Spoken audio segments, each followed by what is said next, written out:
Good morning. So let's jump into the lecture. Okay,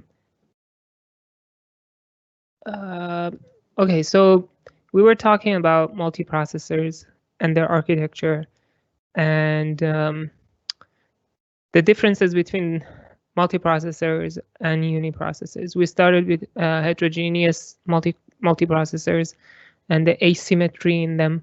Then we looked into the memory hierarchy and how that's different with uniprocessors. In particular, we looked into non-uniform memory accesses. The third difference that we started looking at last lecture was cache, private cache, the effect of having private caches in multiprocessors. And we saw that that could create coherency problems where different caches have different or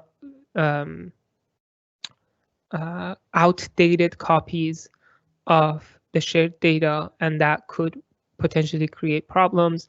To address that problem, we started talking about cache-coherence protocols.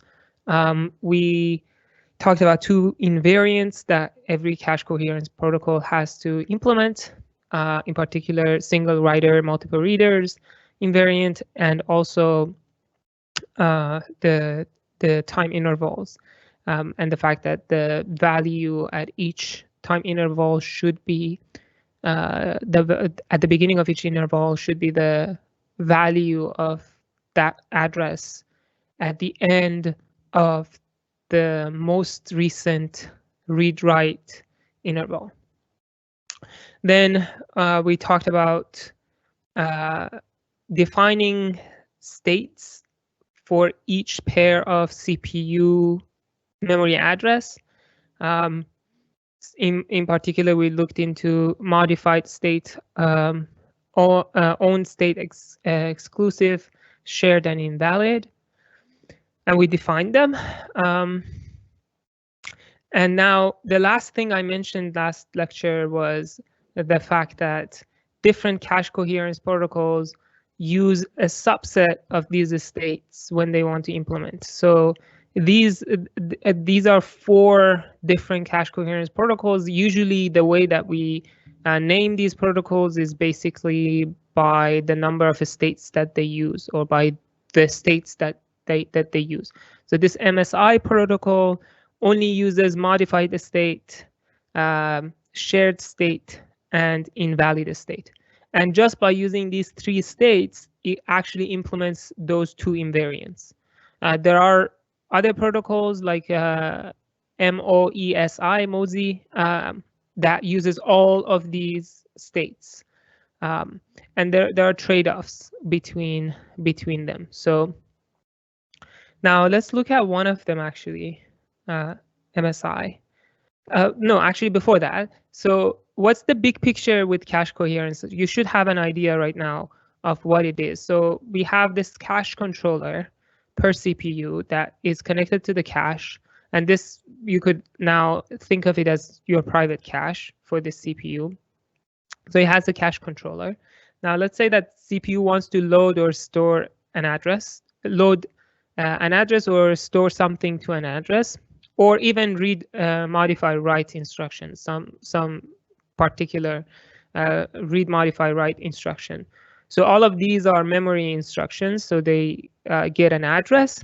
Now the cache controller receives the request from the CPU.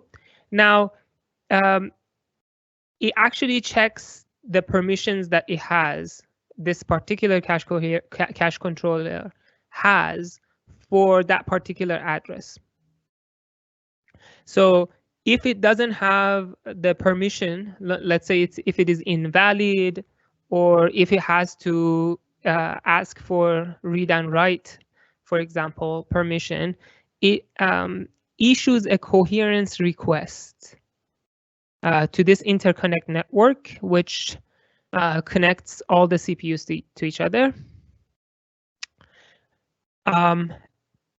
Now, where does it go? So it will this depends on the particular cache coherence protocol who receives this message and what happens, who answers to that message. It depends on different cache protocols, cache coherence protocols. But somebody is in charge, and then somebody answers to that request, and eventually this this cache coherent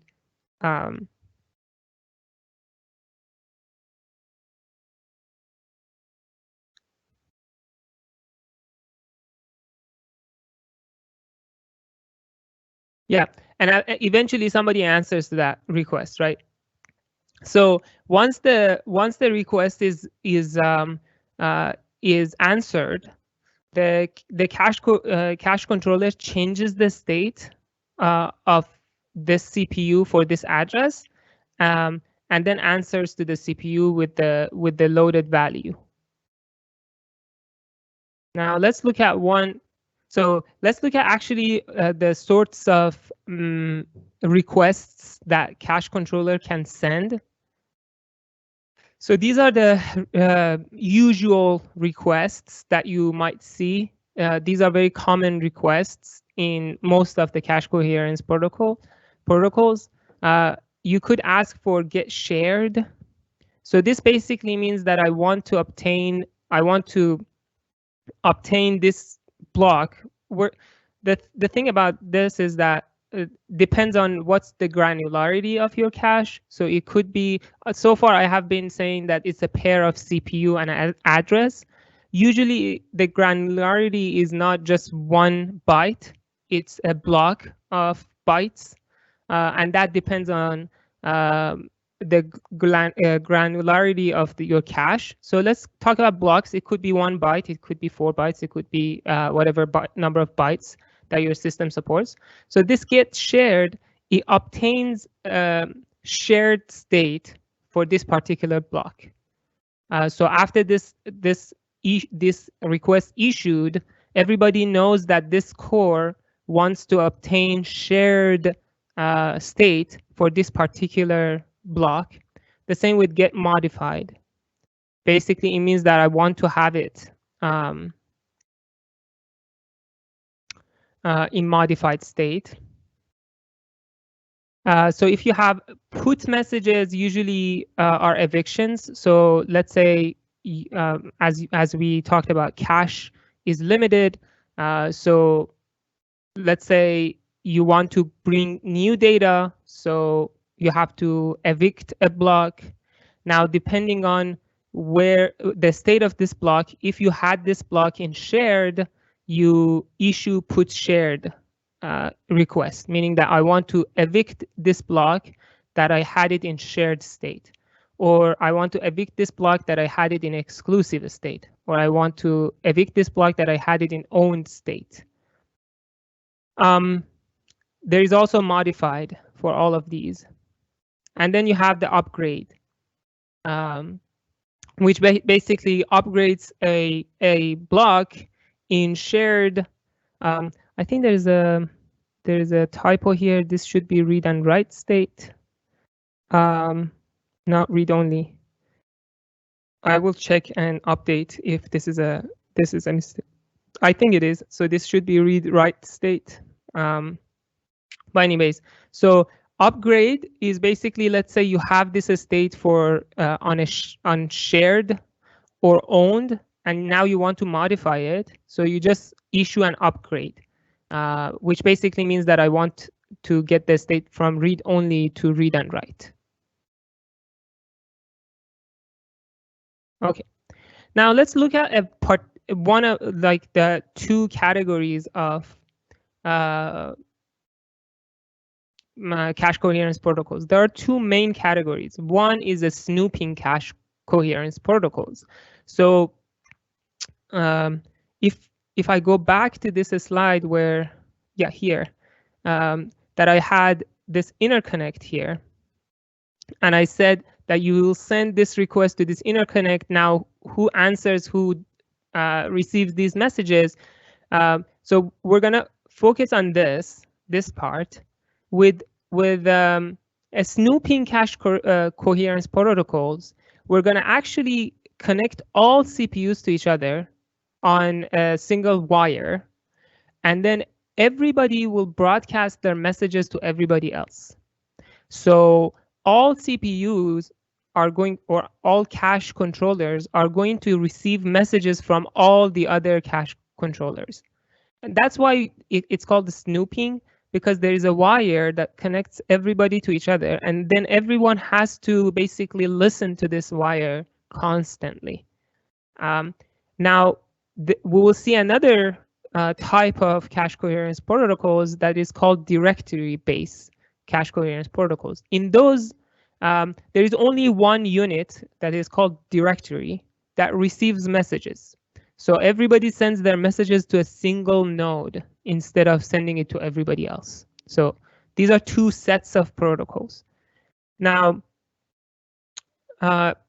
one example of snooping cache coherence protocol is MSI protocol. So as the name suggests, it uses only three states: modified state, shared state, and invalid state. Now, let's say for invalid, it means basically that you don't have it in your cache. Let's say that there is an address, there is a block that you don't have it in your address, and you want to read it. You want to load that address. So your cache is going to issue a get S or get shared request. And by doing that, your state changes from I to S. Once you receive the block, once you load the block, now you have it in shared because you issued get shared. Now, as long as you load here, you don't need to do anything. As long as you keep reading from this address, everything is fine.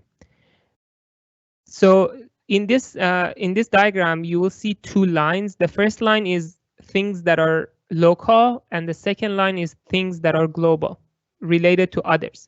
So now what this says is if other cache controllers also issue a get S request. So let's say you receive, because you're snooping on this wire, so you hear every single request that is being issued. So let's say you hear that someone else also wants to read, someone else also wants to have this address with shared state. That's fine because you have it in shared state. So if somebody else also wants it to shared state, everything is fine. Let them have it in shared state. You don't need to do anything because it's a shared state. You have it in shared state. Others also have it in shared state. You don't need to do anything. So as long as you're in shared state and you're doing loads, you don't need to do anything. And if you hear others also want it in shared state, you don't need to do anything. Now, let's say at some point you want to write to this. So the moment you want to write to this address or to this block, you issue a get M request, basically meaning that I want now to have this memory block in a modified state. So this changes the state of this pair, your CPU and this address, to modified. Now, how can you get out of modified? There are certain things that could happen to kick you out of modified state. As long as you keep, loading and storing here, you don't need to do anything, right? Because you have it in modified state, you can load and store in this address, it's fine. Now, you could actually come from invalid right to modified if you wanted, the first thing you wanted to do was a store instead of load. So this path that we talked about was that you wanted to load the address, but if you wanted to just store something in this address, you would have come from invalid right to modified. Okay, now let's talk about things that can kick you out. So let's say you have it in modified, and then you hear that somebody else wants it in shared state. what you have to do is you have to change the state from modified to shared. So you come back to shared if you hear somebody wants it to be in the shared state. What else? And if you're in shared and you hear that somebody wants it in modified, you have to go to invalid. So let's say you have it, you are loading this address, but then you heard that somebody wants to write into it. Because of the single writer and multiple reader invariant, now you should not be the reader. So this address becomes invalid for you. And it becomes modified for the one who wants to write in it. So as you can see, if somebody else wants to have it in get M, you're going to go from shared to M. The other possibility to go from S to I is if you want to evict this address. Let's say you were loading it, now you don't have any other use for this block, and you want to free some space in your cache, so you want to evict this block. So when you evict this block, it's going to go from shared to invalid. So this address becomes invalid for your cache because you don't have it anymore in your cache. And lastly, let's say you were in modified state, and then you heard that somebody wants this in modified state. So you were in modified, now somebody else wants it in modified, you go from modified to invalid, because again, at any single point in time, there should be only one writer. So we go from M to I right away. Or if you want to evict this address, the same. So if you want to evict, you go here.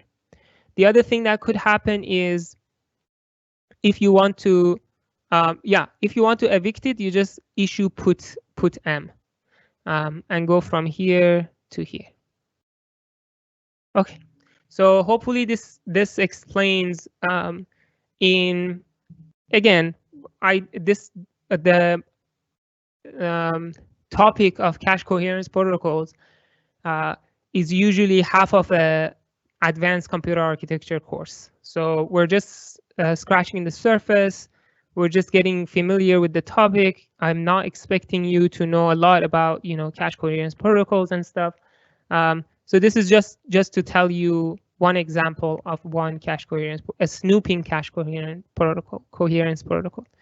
Now, what is the limitation of snooping? Well, you have this single bus that is connecting everybody, and everybody is broadcasting to that, and that becomes a single point of failure, and it actually consumes a lot of bandwidth, right?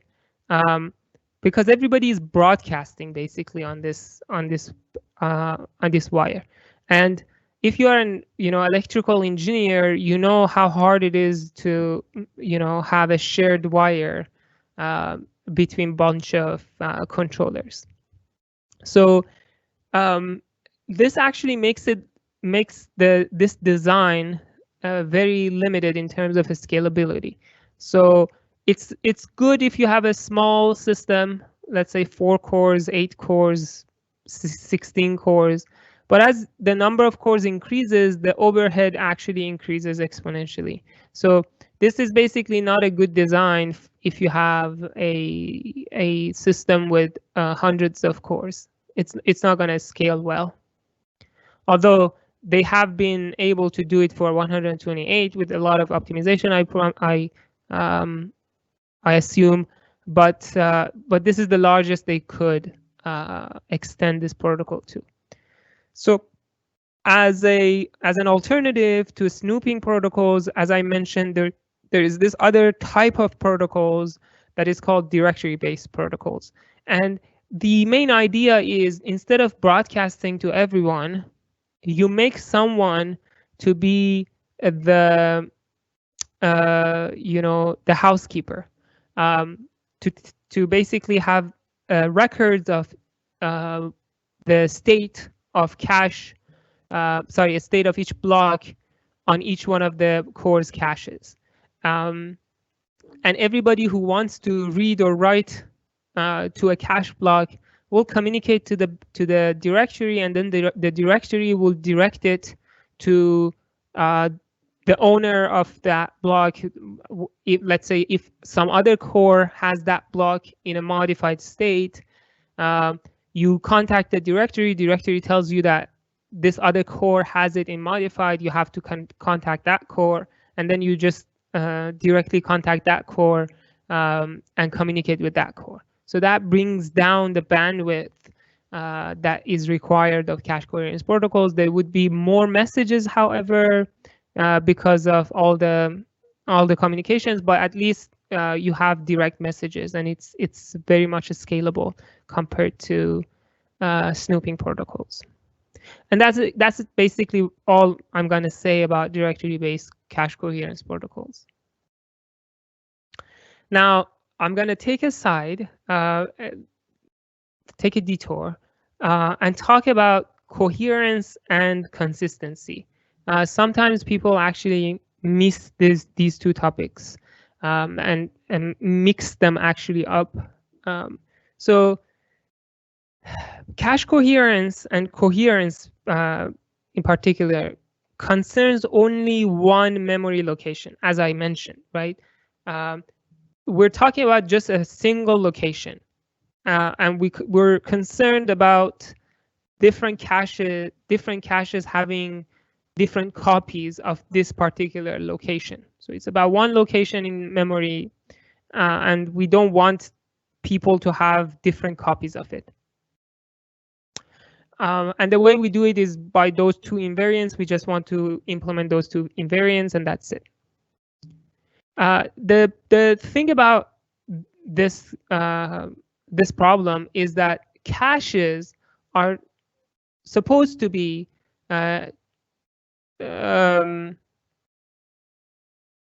transparent to the programmer.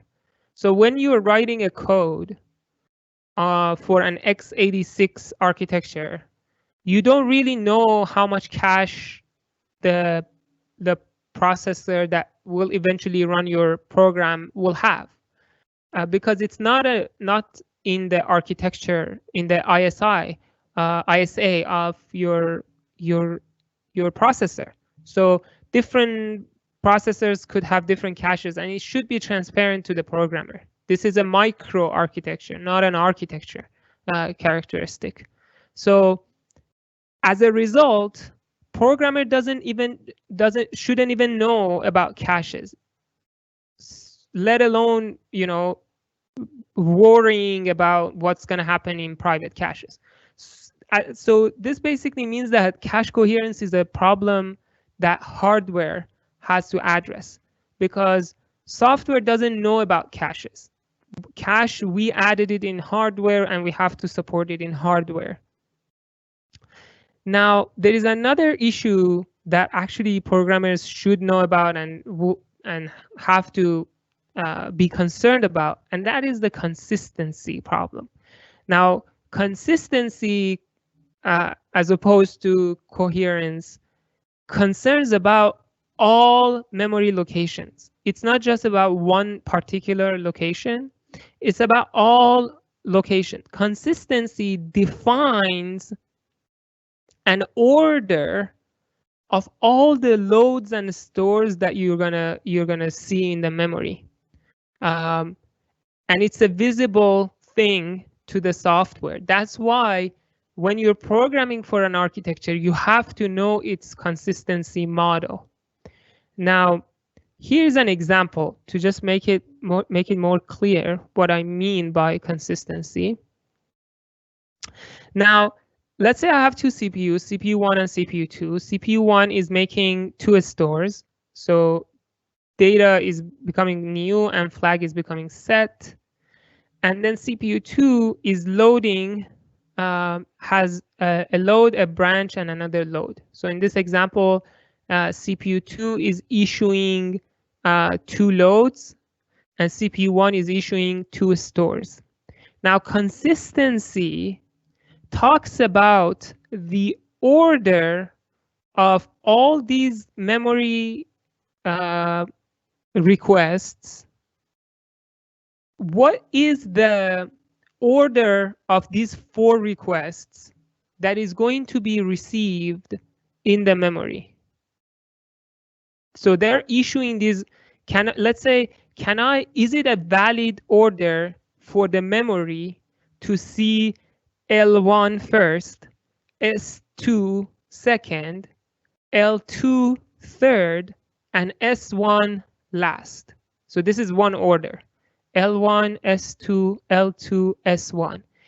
Is this a valid order of these requests in the memory? And this is the answer. This is the question that memory consistency has to answer. Memory consistency could say, no, no, no, no, no, this order never happens.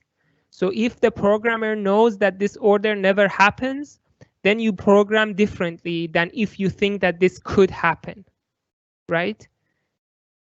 Now, looking at this code, right,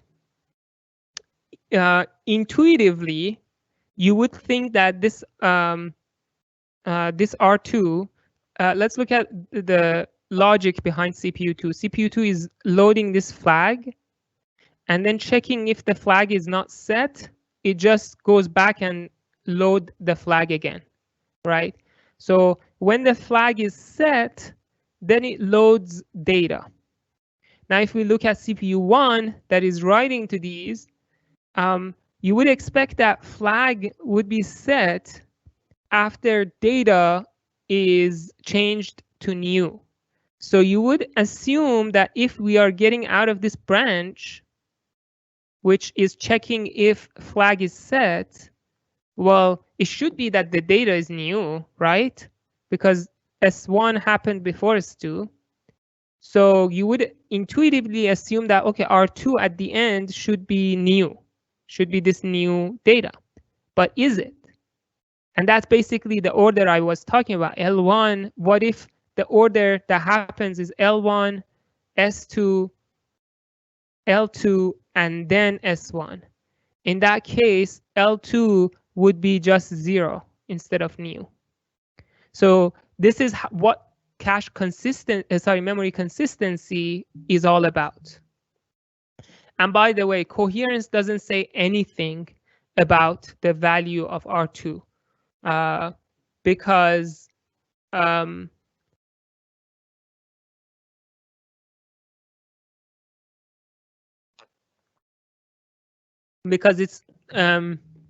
it's just one memory location, right? It could either be 0 or it could be new. Both of them would be fine with cache-coherence protocols. Cache-coherence protocols don't care about the order of memory requests. All they care about is, do these two CPUs have consistent copies on their caches? You could actually have these two CPUs without any cache. So if you don't have any caches, then you don't even need to think about cache coherence protocols or cache coherence problem. So cache coherence goes out. It's not an issue with coherency. The issue here is the order of these loads and stores.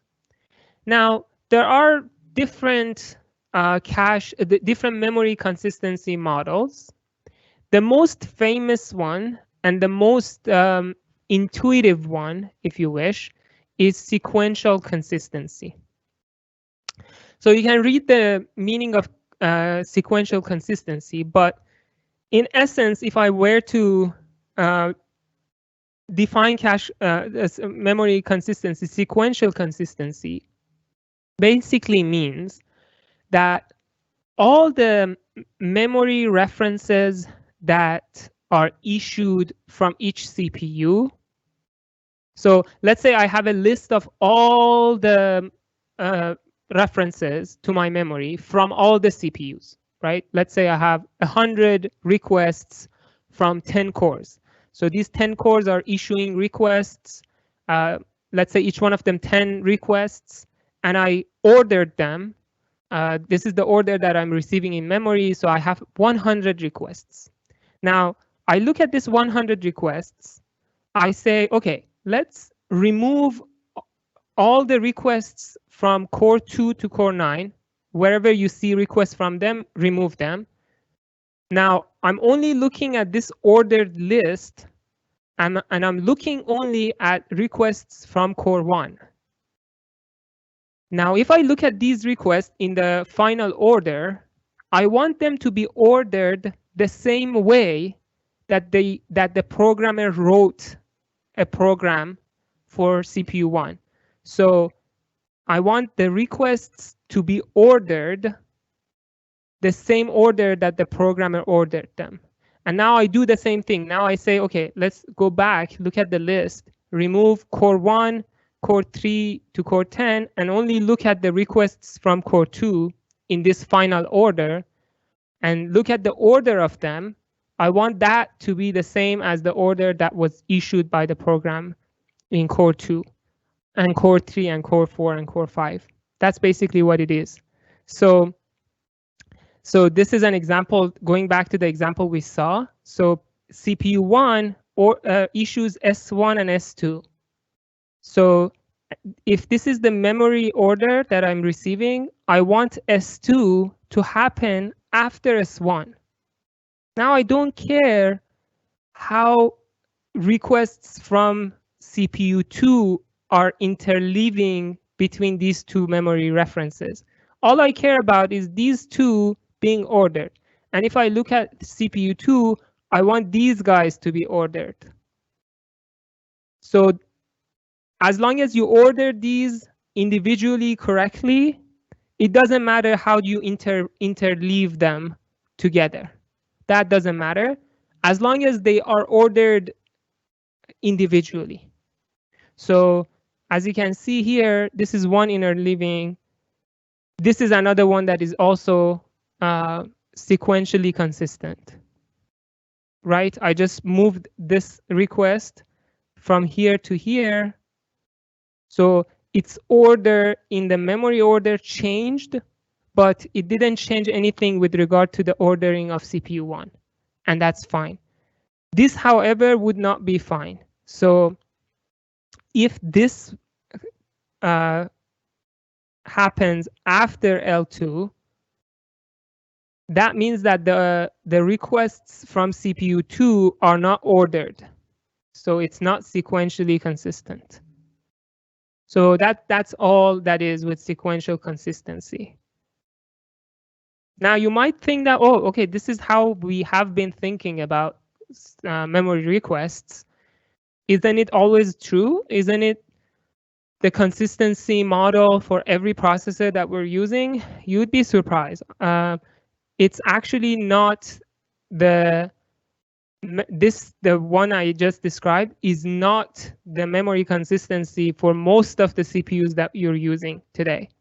In particular, x86 memory consistency model, to be super technical, companies like Intel and AMD never released a formal definition of their consistency model. So there is no formally defined consistency behavior that you should expect. But people in industry and academia have played with x86 cores a lot. And based on the information that Intel and AMD have published, and based on the experiments that people have done with the processors, they came up with the consistency model that I'm going to describe, and that seems to be what x86 is doing. So in particular, with the consistency model with x86, we're going to allow one swap between two consecutive instructions. So let's look at this. CPU1 has S1, L1, and L2. So this is the order that programmer wrote for CPU1. And for CPU2, we have S2, L3, and L4.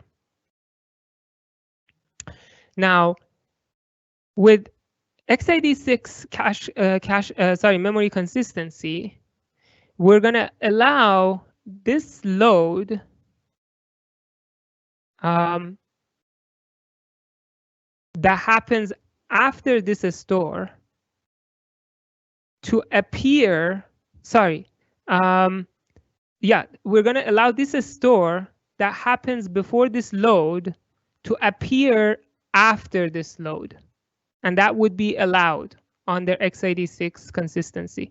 Here is the example. So there are two stores here, a store 1 and a store 2. We're going to allow them to appear after their loads. So if I look at the requests from CPU 2 in the memory order, they appeared before this store, and that is fine with x86. And if I look at CPU 1 order, L1 and L2 were received by the memory after S1 was received. And this order is fine. So x86 tells you that if you're running a code on my CPU, then you should expect this behavior. And I bet none of you probably knew about this, that this could happen. The implication of this is actually grave, right? Because this store could appear on memory after these two reads. Now, there is a trick, though, that mitigates this. It doesn't make it that bad. So although this L1 is appearing in this memory order before S1, so S1 is appearing here, L1 is appearing here. However, because they are issued from the same CPU, in x86, the CPU makes sure that this L1 gets the data from this S1. So as long as these two instructions are issued from the same CPU, this L1 magically gets the value of this store, although this store is going to appear to memory later on.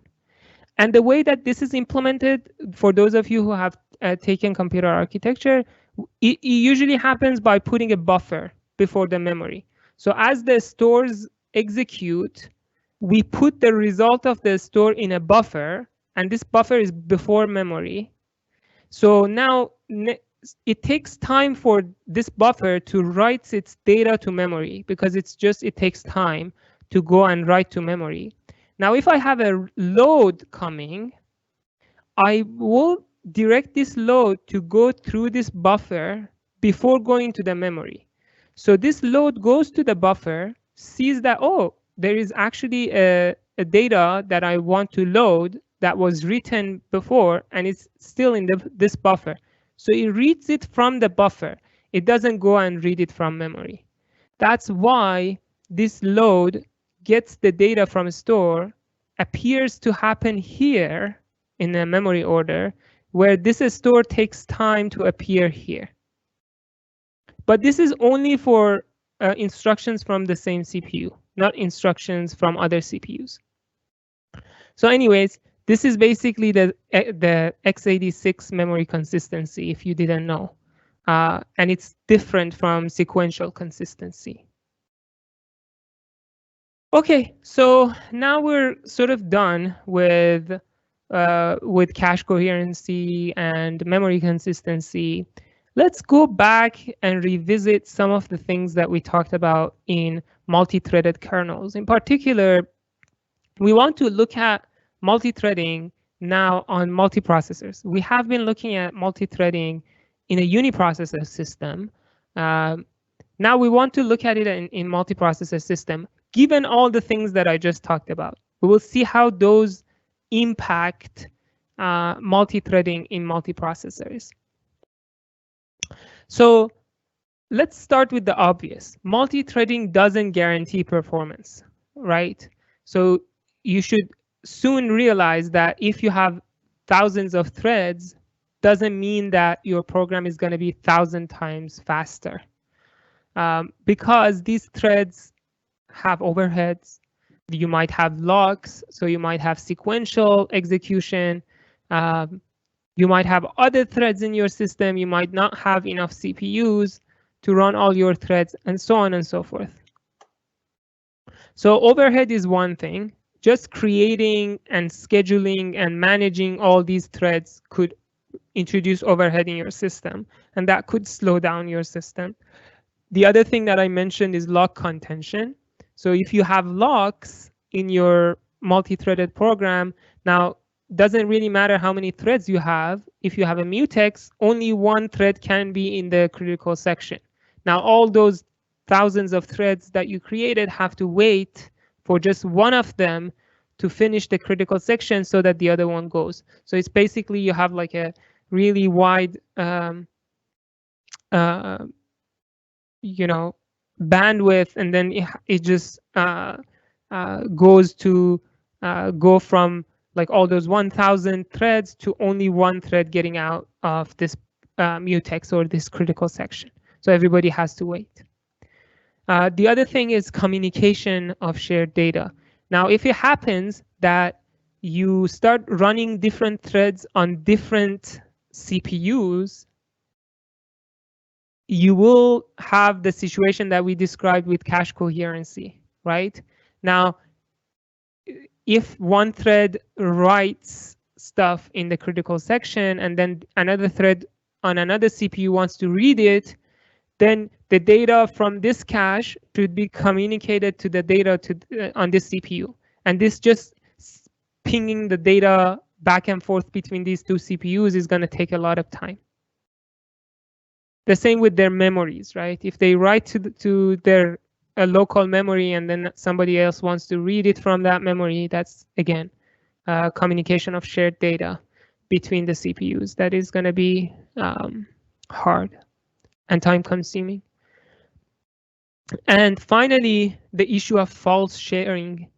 So I started the cache coherence lecture in the previous lecture by talking about the pair of CPU and address. And then today I mentioned that it might not be just byte by byte of memory that we care about. We might have blocks. So it's more than 1 byte. It could be some number of kilobytes. Now, if you have such big blocks in your cache and in your memory hierarchy, this could create false notion of sharing, because let's say there is only one variable that you want to share, and that variable is an integer, just 4 bytes. So you want to share 4 bytes, but this 4 byte is in a block, and that block is maybe a kilobyte of data. So, and that becomes the granularity of your cache coherence protocol. So this creates a false sharing notion, because the data that is not part of the data other than that 4 byte is now just being pinged back and forth between these two CPUs when it's not actually being used, or you don't need it. Now, to exacerbate this situation, suppose that somebody else wants data that is in this block, but it's not that shared data. It's just the rest of that data. Now, from the cache coherence point of view, now there is a race condition between all of these. Even though this other thread doesn't need that integer, it needs the rest of the block. But because the granularity has become a block, now you have to ping this block back and forth, and everybody will contend for this block. And that is called false sharing. Okay, now how can we reduce lock contention? There are ways that you can do that. One is fine-grained locking. So instead of putting one mutex, for instance, over all your hash table, let's say you have a shared hash table, instead of protecting your hash table by just one mutex, you can shard your hash keys and have mutexes for each portion of your hash table. That way you have more mutexes and kind of like allowing threads that want a certain range of keys to run in parallel. Whereas if you only had one mutex over all your hash table, then everybody who wants to use the hash table has to wait. So you create a bottleneck. So you can do fine-grained locking. That's one way of reducing lock contention. The other way of doing this is per processor data structure. So you could, for instance, let's say we're talking about the memory manager that you wrote for your lab 1. So you wrote it for a uniprocessor. Now let's assume that you wanted to write this memory manager for a multiprocessor. Now the data structures, so the memory, the heap that memory manager has to manage becomes the shared data, right? Now a thread from CPU 1 could ask for memory, a thread from core 2 can ask, core 3 can ask, core 5 can ask for memory, and your memory manager becomes the shared object here, and your heap basically becomes the shared data to manage. You have to protect your heap by some sort of mutex or lock, because let's say if you don't do that, you might allocate the same address to 2 different threads, and then they would overwrite each other's data, and that's not fun. Now, and you know, a naive way of implementing this is to just have one mutex for the entire heap. So every time you want to allocate, you have to acquire you have to lock the mutex, allocate some portion of addresses, the heap address to that thread, and then release the lock or unlock the mutex. This is one way. And you can see that this would be creating a bottleneck. So every thread now has to wait, whichever thread that is asking for memory. A better way of doing this is to, well, let's divide the heap between CPUs. Let's say 1/4 of the heap is managed by CPU 1, 1/4 of the heap is managed by CPU 2, 1/4 CPU 3, and 1/4 CPU 4. Now, any thread from CPU 4 will get its requests answered by that portion of the heap. So I'm going to have a mutex for that heap for that CPU. Actually, if you're going to do this, then you don't even need mutexes for that portion of CPU, because it becomes like what you have done with lab 1. Now each thread that is running on each CPU will use their own. But in reality, because threads might migrate, you probably will end up using some notion of mutexes and stuff between these portions. You might also want to dynamically resize the portions that are allocated to each one of these cores. But overall, one way to reduce the contention on your heap is to divide the space between the CPUs. And lastly, another thing that you can do is using different innovative architectures for your software to basically reduce the contention on your locks. And one of the most effective ways of doing this is the staged architecture, which basically almost, not entirely, eliminates the need for shared data. Almost. There's still shared data structures in this architecture. But what the idea is basically make data private to each thread, so that you don't have basically shared data between the threads, that 2 different threads work on the same data. So this is one example.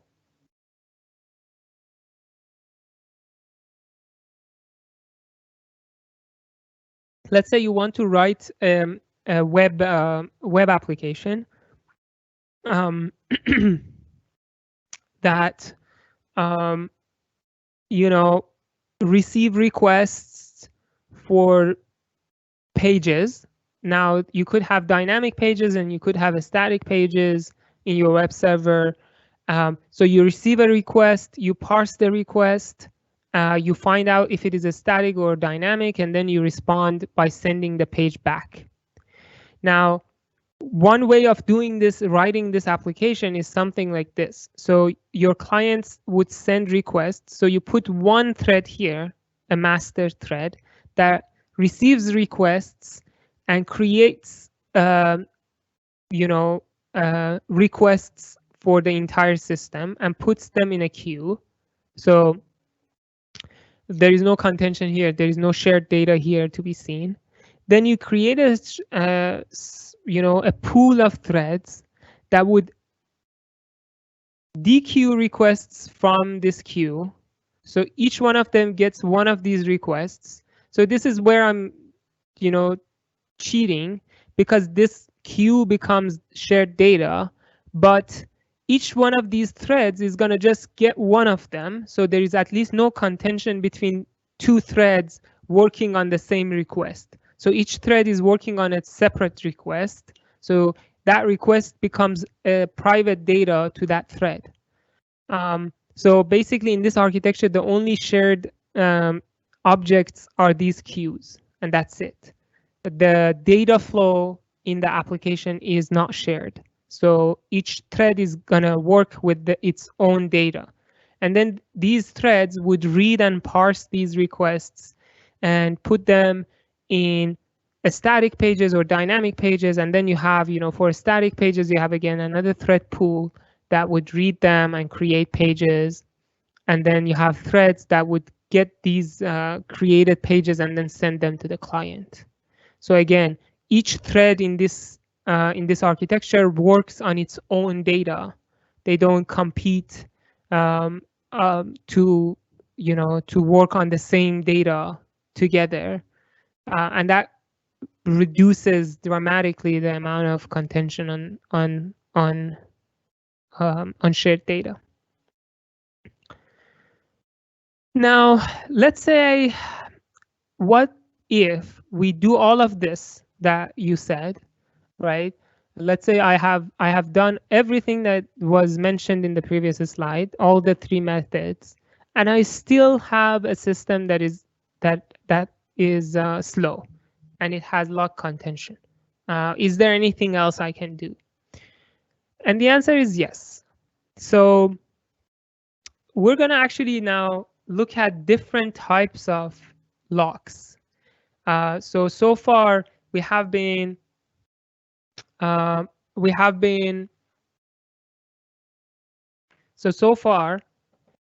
talking about just a simple mutex that works well in uniprocessor, and hopefully it works well with multiprocessors for most of the cases. But if you write a multi-threaded application and it still is not as fast as you wanted it to be, then you might actually start looking into different locks, different mutexes that you could use that the idea of multiprocessors is embedded in their design. So one of them is this MCS lock, which is named by the authors and the creators of this lock. So this is a lock that is optimized for multiprocessors.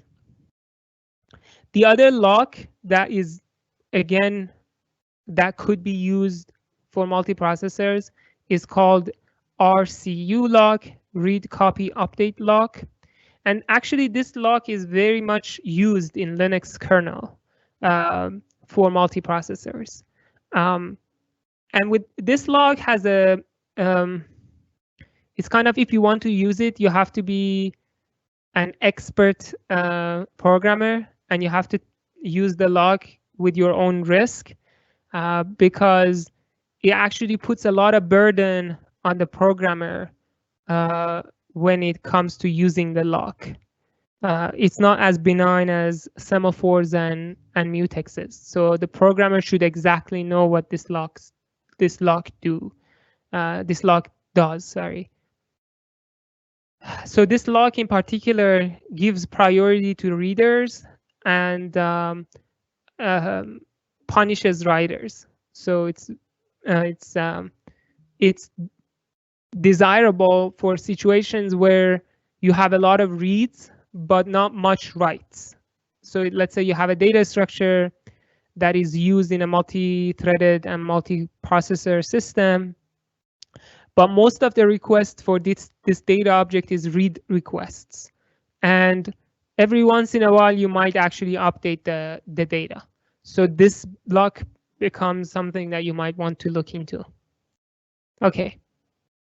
So both of these two locks are implemented relying on, using read, modify, write instructions. I'm going to actually talk about this one in some details, and RCU I will just introduce the notion. I'm not going to go deep into the implementation. If you're interested, in your book, there is a whole chapter on how you can implement this lock. So before actually going to implementations of those two locks, let me motivate them a little bit more and tell you about the not downsides but weaknesses of the locks or the mutex that we've seen so far. So how mutex will fail in multiprocessors, and it would give us really bad performance. So here is an example. Let's say I have a counter class, and it has a value. This value is a value in this counter, and it has a lock. And I want to increment this counter. How do I do it? So what you can see here, the first line, while test and set lock, this basically is the implementation we saw for mutex, right? That's how we implemented mutex, kind of, or very similar to spin lock. So this is kind of like a spin lock here. It just waits for this lock to be freed. And if it is not freed, it just gets stuck here, busy waiting. And once this lock is freed, you write you increment this value. Sorry, when this lock becomes free, you lock it, you change the value, and then you free the lock. And I'm putting this memory barrier here to make sure about the consistency of this code. I want every instruction that happened before. So the usage of this memory barrier is for consistency. Basically, memory barriers make sure that any instruction that comes before them will happen before any instruction that comes after the barrier. So this kind of like enforces some notion of consistency. Anyways, you can ignore it. Now, what happens if multiple processors try to run this code simultaneously in parallel at the same time? What's going to happen? Let's assume that this code is going to be run on 4 different CPUs by 4 different threads. So here you're executing test and set on this address, this lock, right? You're setting this, you're interested in this particular memory location. Now, if your cores have caches, can you tell me what kind of what do you expect to be issued by each one of those controllers? Let's say if we are doing MSI, Cache-coherence protocol. So in essence, all of them at the same time are going to issue get M.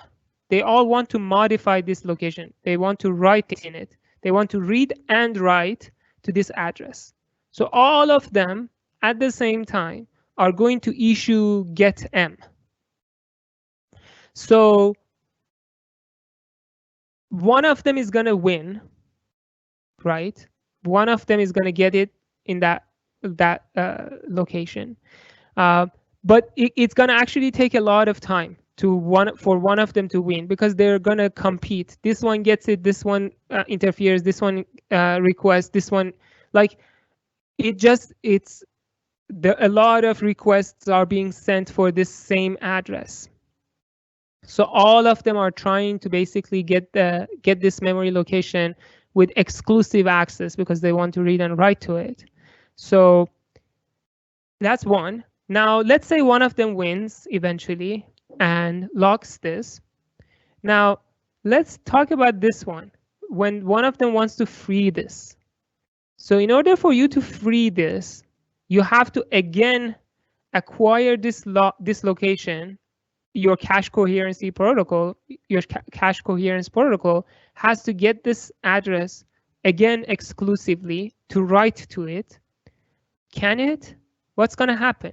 So others are busy waiting here. They're still executing get m, get m, get m, get m on this lock. So now you want to free the lock and let them go, but they don't let you, because they're also issuing the same request that you're issuing, right? And this is kind of like this sucks. So even releasing the lock becomes a burden, and this lock gets pinged between different caches. Now, one optimization that you might want to implement is by doing something like this. So saying, I'm going to first check if this lock is busy. And if it is busy, then I do this. So by putting this, if you find the lock is busy, it's just a read, right? Instead of getting it exclusively, you're just reading. So you're changing the get m to get s, which is better. So you're not asking for exclusive. And if it is busy, you don't really need to execute this test and set. You have to wait again. So basically, instead of issuing get m all the time here, you're substituting it with get s. So this sort of solves the problem with the one that wants to release it, because then the one that wants to release it will ask for get m, it invalidates everybody else, and then it writes. So there's no competition on get m. But does it really solve the problem? The answer is not really. The moment this lock is freed, now this lock is not busy anymore, then you will have the problem again started. So everybody now sees that this lock is not busy. Now they want to get it for get m. Now you have contention for get m. So everybody is going to ask for, after the lock is released, everybody is going to jump to get it locked again.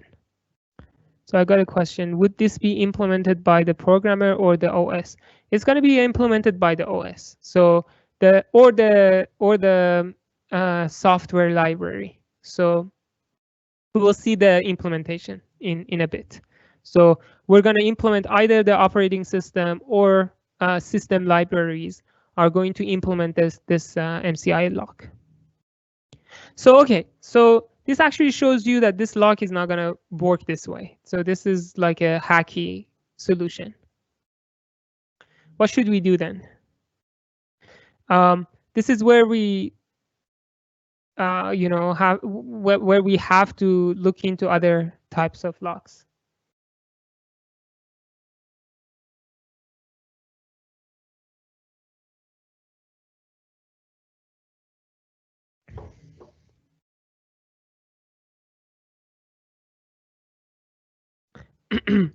Okay, in particular, let's look at this MCS lock. So this MCS lock uses a concept that we actually have seen in the past. So it's very similar to the idea that we talked about previously when I was talking about implementing condition variables with semaphores. If you remember, we created a semaphore for each waiting thread, and then put them all in a queue so that we can signal each individual when it's their turn. So very similar concept is going to be happening here. So we're going to actually put all the waiting threads in some sort of list. So we want to actually, let's take a step back. What do we want to solve? Now we want to solve this problem that we saw here, where when the lock is released, right? Where's my mouse? Yep. So when the lock is released, everybody is going to just jump on it to get it. So, and then this creates contention, and it could, you know, create extra overhead. So what we want to do is, instead of creating a competition once the lock is released, maybe to just tell one thread that lock is released, you go. And then the next thread, when it wants to release it, tells another thread, you go. So basically it's releasing the lock and telling one of the waiting ones to go, instead of just releasing it and letting it on the air for everybody to catch it. So that's the idea. So we're going to actually maintain a list of threads that are waiting for the lock. And then the front of the list is always holding the lock. And the tail of the list is the last thread in the list waiting. And when a new thread comes in to wait, it just adds itself to the tail of this list in an atomic instruction. By executing an atomic instruction, it adds itself to the back of the list. And whenever somebody wants to release the lock, it removes itself from the tail, gives the lock to the new head of the list, and this continues. So there would be no contention for them to check the lock.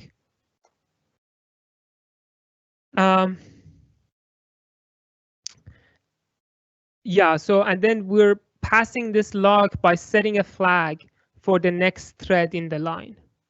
That's how it's going to work. That's how the next thread in line will know that it's its turn. So instead of having just a single shared lock that everybody is testing to see when it's freed, we set individual flags for each thread to be used. So here is the implementation of this lock. This is class MCS lock. It basically has a linked list of TCBs. Now, this is kind of like an implementation of this lock in kernel. We're going to assume that inside the TCB, we added that flag. So each TCB structure has a flag in it that we're going to use. So we're just going to maintain a list of TCBs. Let's first talk about unlocking. So all you do is, if you want to unlock, you check to see this compare and swap compares this address. This is the tail with this MTCB, which is my TCB. Sorry, which my TCB. So if I am the tail, so I'm the running task that wants to release the lock. So if I am the tail, that means that there is nobody else waiting. So I'm basically the only one in this linked list. So if that's the case, then make the tail null. So after me, nobody is going to be in the list. So make it null. Nothing else should happen. So everything is fine. However, if I'm not the only one in the list, that means that this tail is not pointing to my TCB, it's pointing to some other TCB. It means others are waiting. Okay, what should I do? I will go to find the next one in the list. So I do my TCB next to find the next one, And I do this until this is not null, so that I find the one after me. The reason that we put it in while, you will see why, because it's about the unlock, because it could be that somebody is about to add themselves to the list and they still haven't set my next. So they have added themselves to the queue. That's why you are in the else, but they still haven't added themselves to be my next. So I will wait for that to happen so that I have somebody next. So if the linked list is already like it has multiple items in it and somebody is coming, this while wouldn't even go further. So it just goes one step and somebody is after me. So after I find that person, that thread that is after me, I set their flag to true. So as I said, this is a flag inside TCB. I just set it to true. So this is a signal I'm sending to that thread that it's now your turn, you can go. Now let's look at unlock. How does it work? So this unlock basically check the tail with the old, so that when we start, we take a copy of the tail. And I would assume that I'm the last one in the list, so nobody's after me. So I check the tail to see from here that I made a copy till here that I'm actually running this while, there could be some other thread that has come and they have added themselves to the queue. But if they haven't, then this tail is equal to this old TCB. So I will change it to my TCB. So in an atomic swap, I put myself to the end of the list. If not, I keep going. I wait to become the last one, and then put myself there. So here at this point, I have put myself into the queue, and I changed the old tail to point to me. Now, if this old tail is not equal to null, if it is not equal to null, this means that, well, nobody was in the list. If old tail is equal to null, then I'm the head, so I can go. Otherwise, if this tail was not null, it means that some other people are waiting, so I have to start waiting. What do I wait for? So I'm actually going to set my flag to false, and then I'm going to just wait on my flag. So I will just wait on my flag, and that's basically it until the flag is set to true.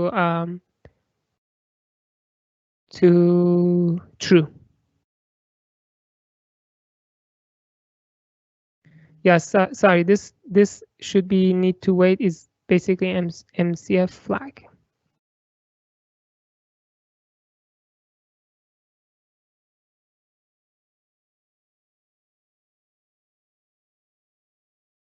So basically, I'm here waiting on my flag.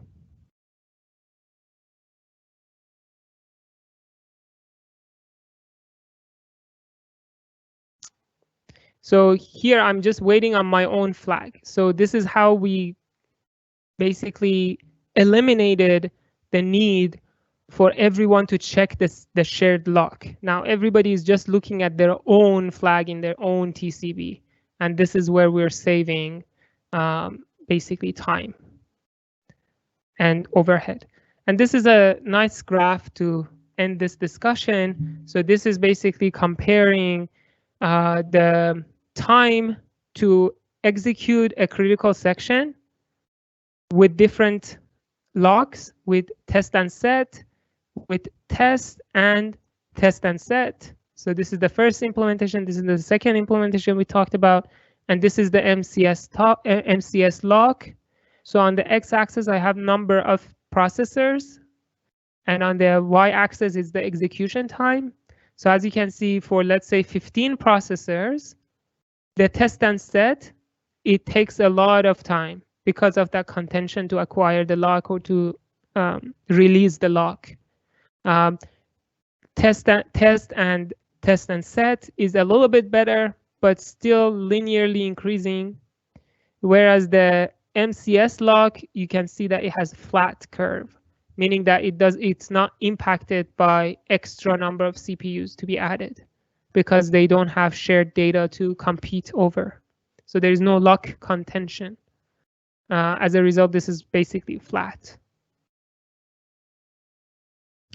Now, I'm going to very briefly introduce RCU.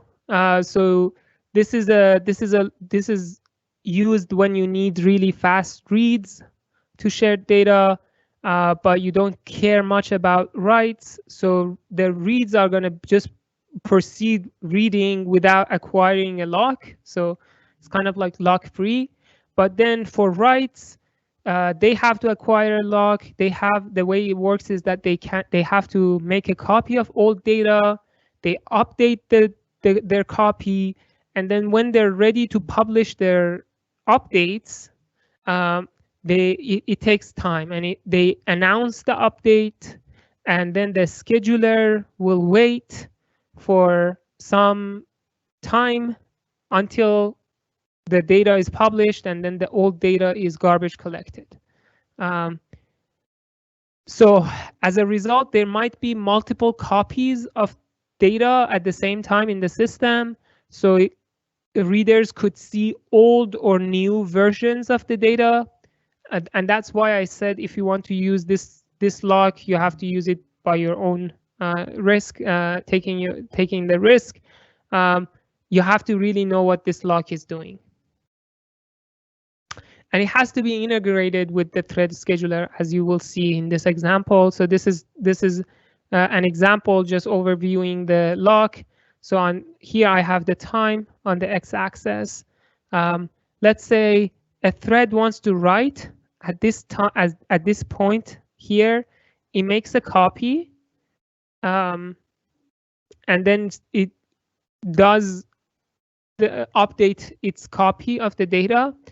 And once it's done, at this point, it releases the data. So this is when the update is published at the end.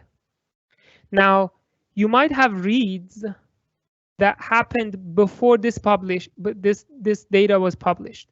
So all these reads, they would see the old data.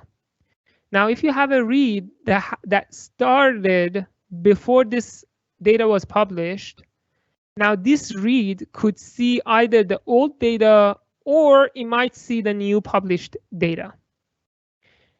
However, if a read happens after the data is published, then they're going to actually see the new data because they started after the data was published. Now this is where the scheduler comes handy. So the scheduler keeps track of the reads that happened before the data was published, and they're still ongoing. So the scheduler waits for all these sorts of reads. The longest one will dictate this grace period. So this grace period is basically dictated by the longest read that started before the data was published and has not yet finished. The moment this finishes, this is the last read, the grace period ends, and this is exactly why the scheduler is helping. So the scheduler knows about this thread. It announces the end of the grace period, and now garbage collection happens. Now you delete the old data. Any read from now on will only see the new data. If you're interested in how to implement this, there are implementation details. I'm going to actually jump from this slide. So again, this is good for the writers. For the readers, they can just access the data without disabling interrupts, without acquiring any locks. It's just lock-free reads, but it creates this notion that you might see old or new data. But then for the writers, they have to acquire a write lock. They have to make a copy of the data. When they want to publish the data, it has to be an atomic instruction to publish. And the way it's done is that they basically there should be a pointer to any shared object. And once this writer makes its changes, now in an atomic instruction, we change the pointer to point to this new data. So with a single instruction, we change the pointer. Now the data becomes this new data. We still keep the old data for everybody who has the pointer to it. And then once the last one finishes, we garbage collect the old data. Okay, I'm over time. Sorry to go over time. So in next lecture, we'll talk about scheduling policies in multiprocessors. There are not many slides left, so we'll talk about that, and then we'll start talking about real-time systems. Thank you for attending the lecture, and for those of you who are watching this later on, take care, be safe, talk to you next time. Bye-bye.